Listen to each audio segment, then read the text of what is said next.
What's going on, guys? I'm Zach from the Lumios Post, where we talk about all things Pokemon. And today we're going to be talking about the biggest questions we have for Pokemon Scarlet and Violet. Now, my longtime subscribers will be like, whoa, no, we're not, because you already did that. You're trying to pull a fast one. And to that I say, no, I promise I'm not. Please don't hurt me. We previously talked about our biggest questions for Pokemon Scarlet and Violet, but then we got a second trailer at the beginning of June. So now we have more questions, and we're going to talk about those questions. So without further ado, let's jump right in. Okay, so the first thing is, how will multiplayer work? And what I mean by that is, we know that there's a form of multiplayer in these games. You can explore the seamless open world with your friends, and you know, it's up to 4 players. So it's really cool, but we kind of don't know all the details about it. There's no way that that's just it. There's no way that's just a thing of like, oh, I can see, you know, my wife Sarah running around on the screen while I'm running around on the screen. That's pretty cool. There's going to be something else. A huge thing in Pokemon Sword and Shield, and one of the things that's like kept the games alive for as long as they've been living, is of course the raid battles. You can do raid battles with 3 other players and, you know, catch shinies or Gigantamax Pokemon or hidden ability Pokemon, event Pokemon, because they do event raids, things like that. So my question is, what will be the equivalent here? Because again, it's not just going to be a thing of you running around. We do see a shot where like there's like a special trade animation in the trailer where like the Pokeball flies past another Pokeball and you see it come from like the sky to the trainer. And I kind of have a feeling that that animation is exclusive to trades done in the multiplayer mode, and that there will be a more traditional looking, not really in the open world trade screen when you're just trading online with someone or doing something like a wonder trade. So I'm really curious how this will be. I wonder if there will be some kind of catching challenges where it's like, hey, you can play a game where you have to race to catch as many Pokemon as you can, or race to catch this Pokemon or something.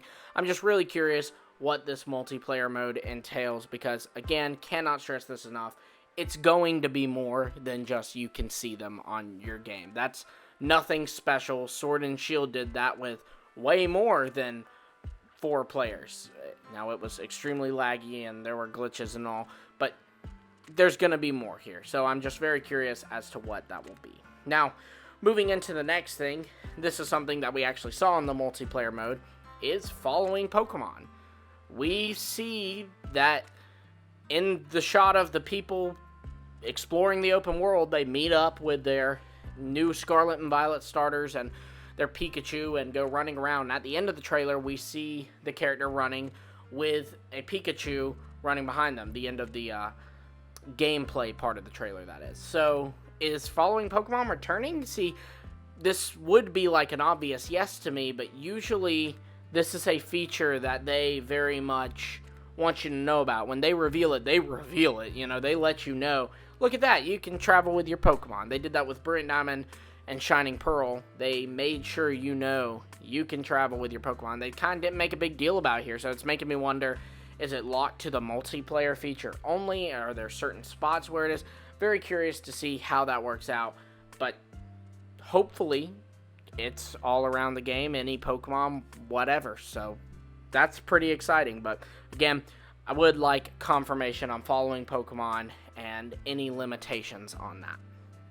Moving into the next thing, is there PLA catching in these games? We had, when the first trailer that revealed Scarlet and Violet came out, we had a little thing in the PR that talked about how you'll be able to catch Pokemon the traditional way by battling them, or something to that effect.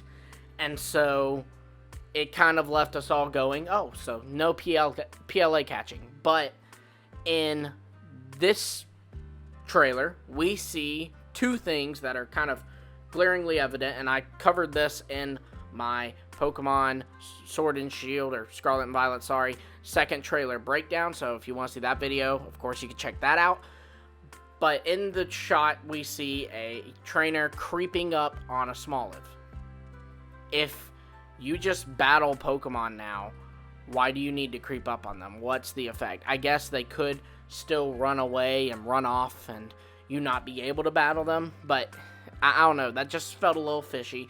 And then later, we see a trainer running past a Toxapex on the beach, and he gets very close to that Toxapex. He is kind of in the right frame to where a battle should have initiated in Sword and Shield. So it seems that it's not going to be a thing of running into them, start to battle.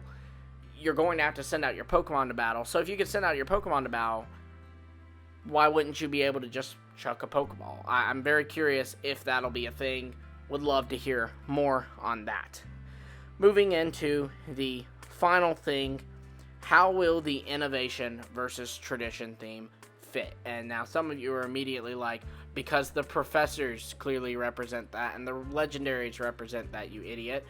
And it's like, okay, it's hurtful, but I get that. I understand that. I'm saying, how will they fit into the story of the games? Are we going to have someone pushing for the future or pushing for staying in the past? Will there be kind of a black and white type thing where you have a more futuristic Opelucid City or a much more classic Opelucid City, depending on the version you play?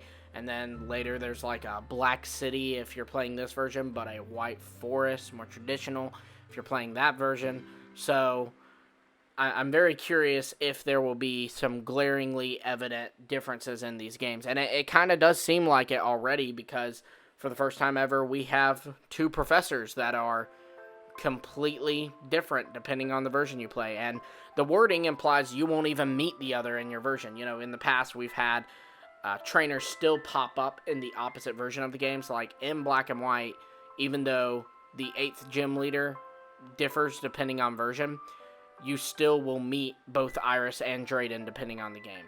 And Ruby and Sapphire, you still will meet Archie or Maxie. You'll meet them both depending on, it's not dependent on the version you play.